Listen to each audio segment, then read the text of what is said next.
മടങ്ങിയെത്താം. Doctor Arun, ആവേശം ഉച്ചസ്ഥായിലാണോ? ആവേശം ഉച്ചസ്ഥായിലാണ്. പലപ്പോഴും അത് അതിരുവിടുന്നു എന്നുള്ളതാണ് നമ്മൾ ഇപ്പോൾ കണ്ടുകൊണ്ടിരിക്കുന്ന ഒരു കാര്യം. ഞാൻ ഈ തെരഞ്ഞെടുപ്പിൻ്റെ ഇനി അവശേഷിക്കുന്ന 4 നാൾ എങ്ങനെയാണിത് മുന്നോട്ട് പോകുമെന്നുള്ളത് ആശങ്കയോടുകൂടി നോക്കിക്കാണുന്ന ഒരാളാണ്. എന്തുകൊണ്ടെന്നാൽ ഈ തെരഞ്ഞെടുപ്പിനെ വിജയിക്കാൻ ഇടതുമുന്നണിയും ഐക്യജനാധിപത്യ മുന്നണിയും ഈ തെരഞ്ഞെടുപ്പിൽ സാന്നിധ്യമറിയിക്കാൻ NDAയും ഏതറ്റം വരെയും പോകുമെന്നുള്ളതാണ് നമ്മളിപ്പോൾ കണ്ടുകൊണ്ടിരിക്കുന്ന ഈ വിവാദങ്ങളിൽ നിന്ന് മനസ്സിലാക്കുന്നത്. ഞാൻ ഈ വിവാദങ്ങളിലേക്ക് നേരിട്ട് കടക്കുകയല്ല, അതതിൻ്റെ നിയമപരമായ വഴികളിലേക്ക് പോകട്ടെ. പക്ഷേ ഇവിടെ ഉപയോഗിച്ചിരിക്കുന്ന തന്ത്രങ്ങൾ എങ്ങനെയാണ് എന്നുള്ളതിനെക്കുറിച്ചുള്ള എൻ്റെ ആലോചനയാണ് ഞാൻ പങ്കുവയ്ക്കുന്നത്.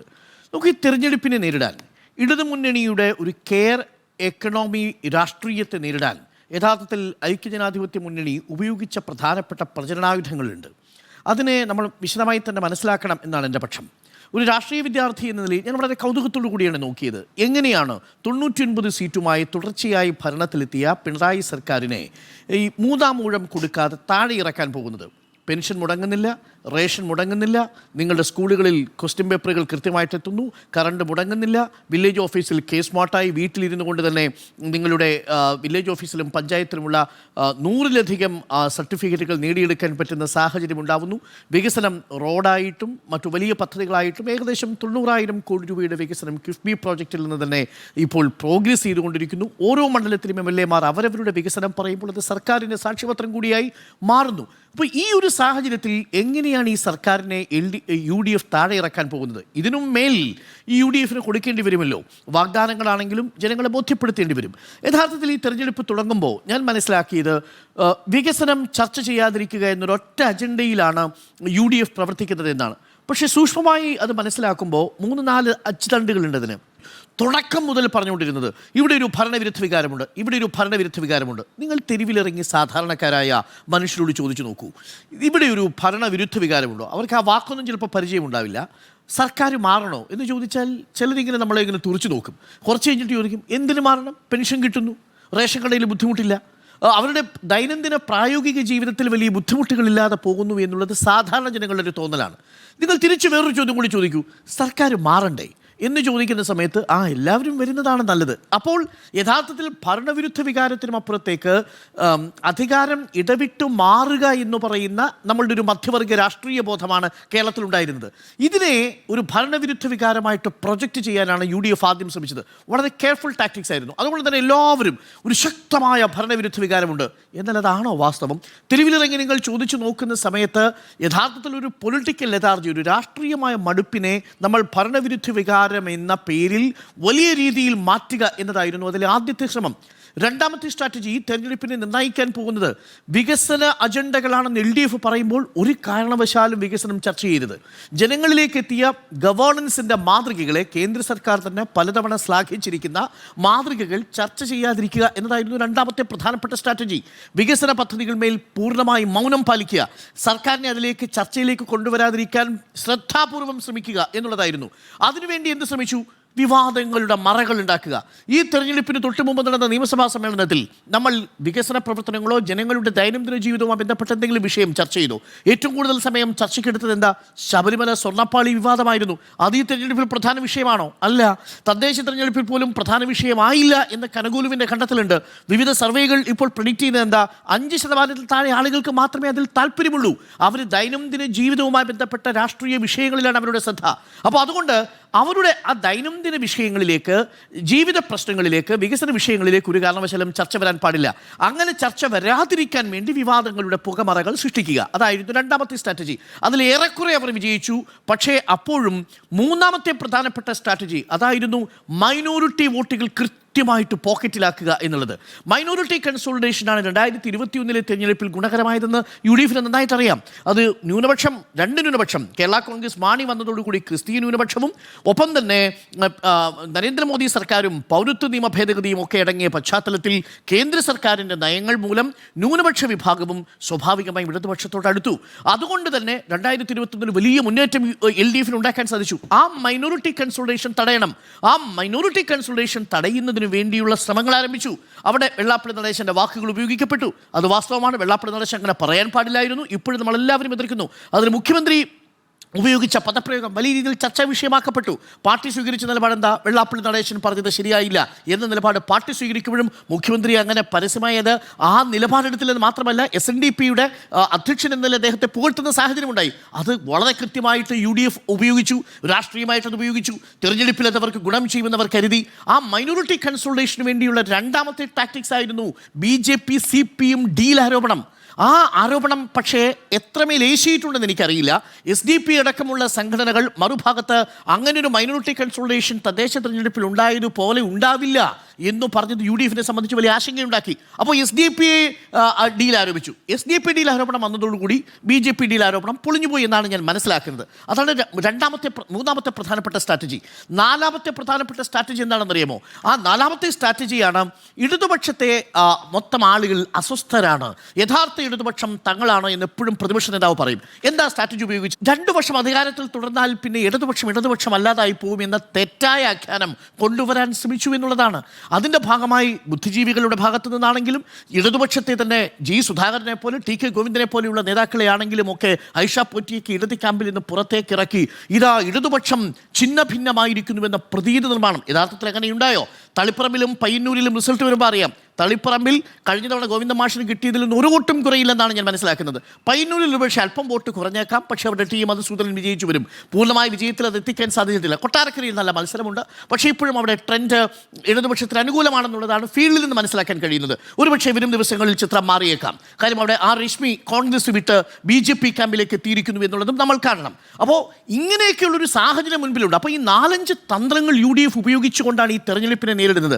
പക്ഷേ അതിനും അപ്പുറത്തേക്ക് LDFന്റെ PR ക്യാമ്പയിൻ ഒരു പരിധിവരെ ഫലം കണ്ടു എന്നുള്ളതാണ്. ഇന്ന് ഫീൽഡിൽ നിന്ന് കിട്ടുന്ന നമ്മുടെ റെസ്പോൺസ്.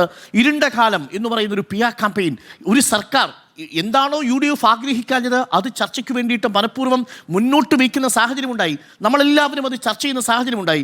ആളുകൾ പ്രസ് മീറ്റിൽ ചോദിക്കാൻ തുടങ്ങി. അതോടൊപ്പം തന്നെ വയനാട് ഫണ്ട് കോൺഗ്രസിനെ സംബന്ധിച്ച് അപ്രതീക്ഷിതമായിട്ടുള്ള തിരിച്ചടിയായിട്ട് മാറുന്നൊരു സാഹചര്യം ഉണ്ടായി.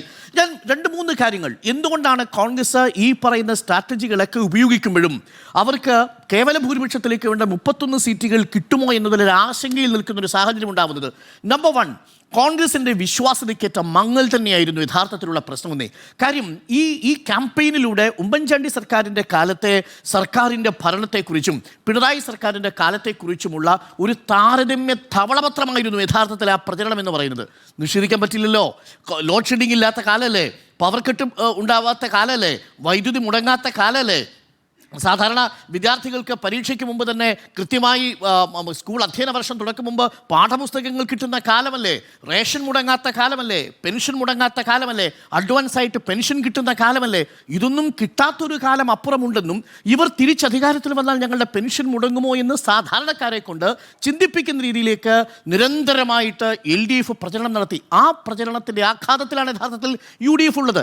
അതിനെയാണ് ഇനി UDF അതിജീവിക്കേണ്ടത്. ഇവർ വന്നാൽ പെൻഷൻ കിട്ടുമോ, ഇവർ വന്നാൽ സ്കൂളുകൾ മര്യാദയ്ക്ക് നടക്കുമോ, ഇവർ വന്നാൽ എന്താണ് സംഭവിക്കുക എന്ന തോന്നലുണ്ടായി. അതൊരു വലിയ പ്രധാനപ്പെട്ട വിഷയമാണെന്നേ. വികസനത്തെ മുൻനിർത്തിക്കൊണ്ടുള്ള ചർച്ചകൾ ഉണ്ടാകുമ്പോൾ എന്താ UDFലെ നേതാക്കൾ തന്നെ പറയുന്നു, നിശ്ചയദാർഢ്യമുള്ള ഒരു മുഖ്യമന്ത്രിയാണ് അദ്ദേഹം. ഒരു തീരുമാനമെടുത്താൽ അതിൽ ഉറച്ചു നിൽക്കും. അത് ദേശീയപാതയാവട്ടെ, ഗെയിൽ പൈപ്പ് ലൈൻ പദ്ധതിയാവട്ടെ, ഇതെല്ലാം നമ്മുടെ മുന്നിൽ ഇങ്ങനെ വികസനത്തിൻ്റെ രേഖകളായിട്ട് നിൽക്കുന്നു. അപ്പോൾ കോൺഗ്രസിൻ്റെ കഴിഞ്ഞ കാലവുമായി താരതമ്യം ചെയ്യുമ്പോൾ വിശ്വാസ്യതയ്ക്ക് മങ്ങലേൽക്കുന്നു എന്നുള്ളത് ഒരു പോയിന്റ്. രണ്ടാമത്തത്, അതിനാക്കം കൂട്ടിയതാണ് വയനാട് ഫണ്ട്. എന്താണ് പ്രതിപക്ഷ നേതാവ് പറഞ്ഞത്? ഞാൻ നിങ്ങൾ ചോദിച്ച എല്ലാ ചോദ്യത്തിനും ഉത്തരം പറഞ്ഞിട്ടേ പോകത്തുള്ളൂ എന്ന് പറഞ്ഞു. പ്രകടന പത്രിക ഡിസ്കസ് ചെയ്യുന്ന സമയമാണ്, അത് ഞാൻ സമ്മതിക്കുന്നു. പക്ഷെ അവിടെ നിന്ന് മാധ്യമപ്രവർത്തകരുടെ ചോദ്യം ഉണ്ടാകുമ്പോൾ മൈക്ക് ഓഫ് ചെയ്യാൻ പറയുകയാണ്. മൈക്ക് ഓഫ് ചെയ്യാൻ പറയുന്നു. ഏത് ചോദ്യം വരുമ്പോൾ വയനാട് ഫണ്ടുമായി ബന്ധപ്പെട്ട എല്ലാ ചോദ്യത്തിലും കോൺഗ്രസ് നേതാക്കൾ അസ്വസ്ഥരാകുന്നുണ്ട്. കാരണം എന്താ? CPMനെ വെല്ലുവിളിച്ചു. നമ്മുടെ ചാനലിലൂടെ മാധുവിൻ്റെ ഡിബേറ്റിലാണല്ലോ രാജു പി നായർ വെല്ലുവിളിച്ചത് CPMന്റെ ദേശീയ നേതൃത്വം പിരിച്ച പണം എവിടെയെന്ന്. അരമണിക്കൂർ വേണ്ടി വന്നില്ല, 20 മിനിറ്റിനുള്ളിൽ നമ്മളുടേതടക്കമുള്ള മൊബൈൽ ഫോണുകളിലേക്ക് CPMും അവരുടെ സംഘടനകളും കൃത്യമായിട്ട് മെസ്സേജ് അയച്ചു. അരമണിക്കൂറിനുള്ളിൽ ജനറൽ സെക്രട്ടറി ഇത് പബ്ലിഷ് ചെയ്തു. ഞങ്ങൾ 92,99,000 രൂപ പിരിച്ചിട്ടുണ്ട്. അത് 2 ഘട്ടങ്ങളിലായിട്ട് മുഖ്യമന്ത്രിയുടെ ദുരിതാശ്വാസ നിധിയിലേക്ക് കൊടുത്തിട്ടുണ്ട്.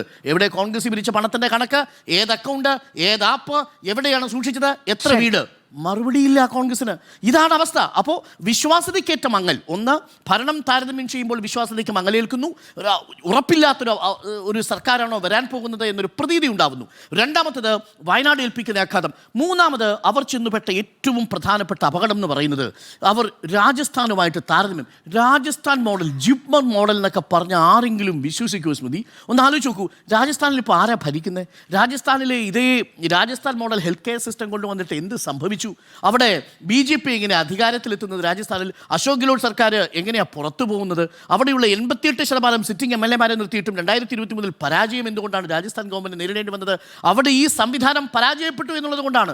അതിവിടെ കൊണ്ടുവന്ന് ഇംപ്ലിമെന്റ് ചെയ്യാൻ പോകുന്നു. നിങ്ങൾക്കറിയാമോ, 26% ആളുകൾ എന്ന് പറഞ്ഞാൽ 4/1 മനുഷ്യരും പുറത്ത് പോയി തുറസായ സ്ഥലങ്ങളിൽ മലമൂത്ര വിസർജനം നടത്തുന്ന നാടാണ് രാജസ്ഥാൻ. ഇപ്പോഴുമുണ്ട് ഡീഫെക്കേഷൻ, ഓപ്പൺ ഡീഫെക്കേഷൻ ഉണ്ട്. നമ്മുടെ നാട്ടിൽ എല്ലാ വീട്ടിലും ചുരുങ്ങിയ പക്ഷം കക്കൂസെങ്കിലും ഉണ്ട്. അപ്പൊ രാജസ്ഥാൻ മോഡൽ മുഴുവൻ രാജസ്ഥാൻ മോഡൽ എന്ന രൂപത്തിലാണ് ഈ ആരോഗ്യരംഗത്തെ അവരുടെ ആലോചനകൾ എന്ന് ഞാൻ കരുതുന്നില്ല കേട്ടോ. അവരൊരു കോൺക്ലേവ് നടത്തുകയും ഈ പറയുന്ന ഇടതുപക്ഷവുമായി ചേർന്ന് നിൽക്കുന്ന ഡോക്ടർമാരടക്കം ആരോഗ്യ വിദഗ്ധരടക്കം പങ്കെടുത്ത കോൺക്ലേവിൽ നിന്നും തയ്യാറാക്കിയ ഒരു റിപ്പോർട്ടുണ്ട്. ആ റിപ്പോർട്ടിന്റെ അടിസ്ഥാനത്തിലാണ് ആരോഗ്യവകുപ്പിൽ എന്തൊക്കെ മാറ്റങ്ങൾ വരുത്തണമെന്ന് ആലോചിക്കുന്നത്. അത് രാജസ്ഥാൻ മോഡൽ ഏതെങ്കിലും ഒരു കാര്യത്തിൽ പറഞ്ഞായിരിക്കും, അത് അടർത്തി മാറ്റി അതാണ് മുഴുവനായി നടപ്പാക്കാൻ പോകുന്നതെന്ന് പറയുന്നത് ഒരു ശരിയായ വായനയാണെന്ന് എനിക്ക് തോന്നുന്നില്ല. ഞാൻ അത് മനസ്സിലാക്കിയ ഒരു കാര്യം അതാണ്. അവിടെ എങ്ങനെ രാജസ്ഥാനെ നിങ്ങൾ കമ്പയർ ചെയ്യുക? രാജസ്ഥാനിലെ ഏതെങ്കിലും വിജ്ഞാനം കേട്ടിട്ടില്ല. രാജസ്ഥാനിൽ രാജസ്ഥാനിൽ നടപ്പാക്കിയതാണ് 25 ലക്ഷം രൂപയുടെ ഇൻഷുറൻസ്. ശരി, അത് മാത്രമായിരിക്കും, അതായിരിക്കും ഉദ്ദേശിച്ചത്. അതല്ലാതെ മുഴുവൻ രാജസ്ഥാൻ മോഡൽ എന്നല്ല ഡോക്ടർ അരുൺ. ഒന്നാമത്തെ കാര്യം, ഈ പറഞ്ഞ കോൺക്ലേവ് നടത്തി ആരോഗ്യരംഗത്തെ വിദഗ്ധരുമായി ചർച്ച നടത്തിയിട്ടാണ് മാറ്റം വരുത്തുന്നതിനെ കുറിച്ച് ആലോചിച്ചത്. നമ്മുടെ ഹെൽത്ത് സെക്ടറിൽ പ്രശ്നങ്ങൾ ഉണ്ടായിട്ടുണ്ടല്ലോ. ആരോഗ്യവകുപ്പുമായി ബന്ധപ്പെട്ട് നമ്മൾ ഒരുപാട് വിഷയങ്ങൾ പല ദിവസങ്ങളായി ചർച്ച ചെയ്തല്ലോ. അപ്പോൾ ആ വിഷയങ്ങൾ കൂടി മുൻനിർത്തിക്കൊണ്ടാണ് അതിനെ എങ്ങനെ പരിഹരിക്കാം. അതുകൊണ്ടാണ് ഒരു രോഗിക്ക് ഒരു കട്ടിൽ അവകാശമാണ്, ബെഡ് അവകാശമാണ് എന്ന രൂപത്തിൽ ഈ പറഞ്ഞ പ്രകടന പത്രികയിൽ അടക്കം ഒരു കാര്യം വന്നിരിക്കുന്നത്. വരട്ടെ. ശരി, ഇൻഷുറൻസ് പദ്ധതി കേക്കൂ. ഇൻഷുറൻസ് പദ്ധതിയാണോ ആരോഗ്യ മേഖലയ്ക്ക് അഭികാമ്യം? അതല്ല, അഷ്വേർഡ് ആയിട്ടുള്ള സാർവത്രികമായിട്ടുള്ള ആരോഗ്യ പരിചരണമാണോ? നമ്മൾ പബ്ലിക് ഹെൽത്ത് കെയർ സിസ്റ്റത്തിൽ വിശ്വസിക്കുന്നവരല്ലേ? അതെങ്ങനെ ഇൻഷുറൻസ് കമ്പനി ഏൽപ്പിക്കാൻ പറ്റുക? സ്മൃതി വിശ്വസിക്കുന്നുണ്ടോ? അഭിപ്രായം പറഞ്ഞോളൂ. ഞാൻ ഈ മൊത്തം രാജസ്ഥാൻ എന്ന് പറഞ്ഞോട് മാത്രമേ ചോദിച്ചുള്ളൂ. ഞാൻ അതിൽ ഒരു ചർച്ചയ്ക്ക് തയ്യാറാണ്. എനിക്ക്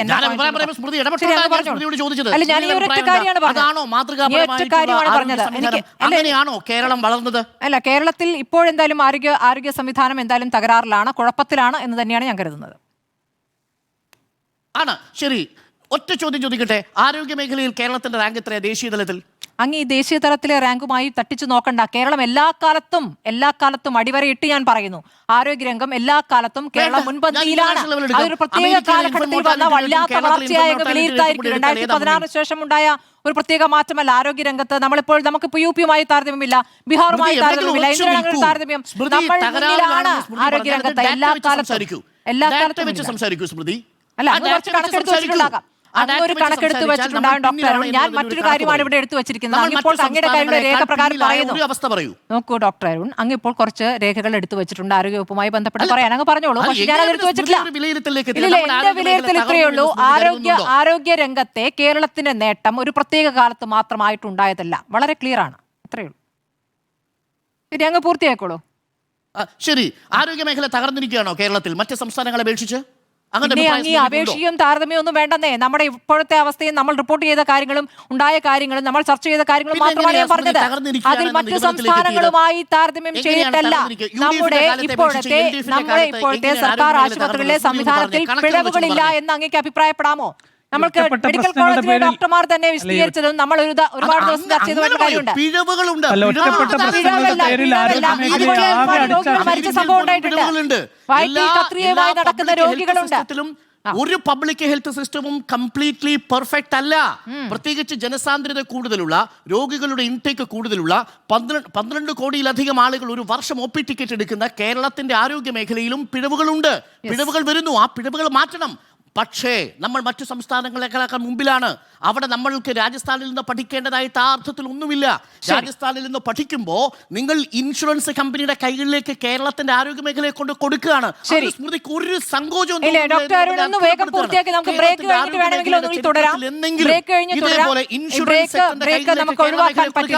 ഡോക്ടർ ബ്രേക്ക് ഒഴിവാക്കാൻ പറ്റില്ല. ആരോഗ്യരംഗത്തിൽ മാത്രം ഊന്നാൻ ഞാൻ ഉദ്ദേശിക്കുന്നില്ല. എനിക്ക് ഈ തെരഞ്ഞെടുപ്പ് പ്രചാരണത്തിൽ ഉച്ചസ്ഥായിലായിരിക്കുന്ന കാര്യങ്ങൾ എന്നുള്ളതാണ് എനിക്ക് വിശദീകരിക്കാനുള്ള. അങ്ങേക്ക് അങ്ങയുടെ പോയിന്റ് ശരി. എനിക്ക് ഒരൊറ്റ മിനിറ്റ് കൂടി മാത്രം.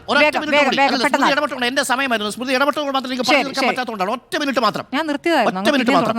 അപ്പോൾ രാജസ്ഥാനിലേക്ക് പോയതും തെലങ്കാനയിലെ മുഖ്യമന്ത്രി വന്ന് ഇത് ഈ പിണറായി സർക്കാർ എക്സ്പയറി ഡേറ്റ് കഴിഞ്ഞ സർക്കാരാണെന്ന് പറഞ്ഞിട്ടും തിരിച്ചടിയാവും. കാര്യം കേരളം ചർച്ച ചെയ്യാണ്. ഇതേപോലെ രാജസ്ഥാൻ മോഡൽ കേരളത്തിന് വേണോ, ഇത് തെലങ്കാന മോഡൽ കേരളത്തിന് വേണ്ടോ? തെലങ്കാന സുസ്ഥിര വികസന സൂചികയിൽ നിൽക്കുന്നത് എപ്പോഴാ? സുസ്ഥിര വികസന സൂചികയിൽ 6ാമത് നിൽക്കുന്ന തെലങ്കാന, 1ാമത് നിൽക്കുന്ന കേരളം. തെലങ്കാനയിൽ നിന്ന് എന്താ പഠിക്കാനുള്ളത്? 2, നമുക്ക് ദാരിദ്ര്യ നിർമ്മാർജ്ജനത്തിന്റെ കാര്യത്തിൽ നമ്മൾ 0.55% രാജ്യത്ത് ഏറ്റവും കൂടുതൽ അതിദാരിദ്ര്യരെ വിമുക്തരാക്കിയ സംസ്ഥാനം. നോക്കൂ, തെലങ്കാനയുടെ കണക്കെത്ര? 5.88%. സാക്ഷരതയുടെ കാര്യത്തിൽ നമ്മൾ 95%, തെലങ്കാന 76%. ശിശുമരണ നിരക്കിൽ 1005. നമ്മൾ ഇതിന്റെ 4 ഇരട്ടിയാണ് തെലങ്കാനയിൽ. എന്നിട്ടാണ് തെലങ്കാനയിലെ മുഖ്യമന്ത്രി, ഏത് മുഖ്യമന്ത്രി? നരേന്ദ്രമോദി എൽഡർ ബ്രദർ എന്ന് വിളിച്ച രേവന്ത് റെഡ്ഡി കേരളത്തിലെ സർക്കാരിനോട് തെലങ്കാനയിലേക്ക് നോക്കാൻ പറയുന്നത്. ഇതൊക്കെയാണ് യഥാർത്ഥത്തിൽ തിരിച്ചടിയാകാൻ പോകുന്നത്. അപ്പൊ നേരത്തെ കോൺഗ്രസ് കൊണ്ടുവന്ന ആ സ്ട്രാറ്റജികളെ പൊളിക്കുന്ന ചില തീരുമാനങ്ങൾ കോൺഗ്രസ് അവസാന ഘട്ടത്തിൽ എടുത്തു എന്നത് പറയാൻ വേണ്ടിയാണ് ഞാൻ ഇത്രയും സൂചിപ്പിച്ചത്. ആവേശത്തിൽ തന്നെയാണ് പറഞ്ഞത്, അക്കാര്യത്തിൽ സംശയമില്ല.